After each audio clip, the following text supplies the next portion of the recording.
Meanwhile, BuzzFeed, Hillary Clinton sat down with BuzzFeed, and she did a podcast. It was just released last night. And they asked her about an issue for her, and that is her demeanor. Watch this. People often say that you're like sort of like robotic, like rehearsed person. Do you resent that like relatability is the kind of currency that politics works with? As a woman, you're really held to a totally different standard. And you're expected to be both strong and vulnerable at the same time. That's not easy to do. Margaret, is that, I mean, is the fact that people often talk about whether or not Hillary Clinton is too robotic, is that sexist?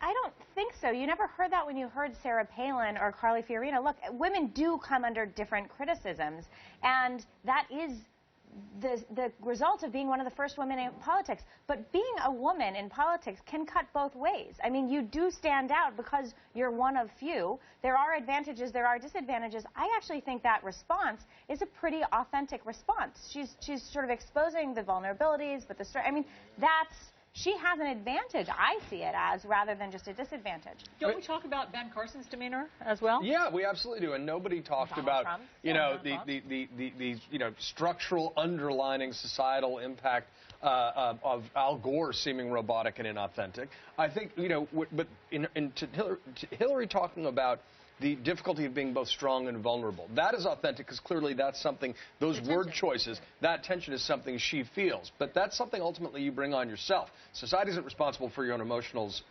state. You bring that onto the world. John, Margaret, thanks so much. It'll be very interesting to watch all of this on display tomorrow night. Anytime. Great to see you guys. What's your take? You can tweet us using the hashtag NewDayCNN or post your comment on Facebook.com/NewDay. Love to read your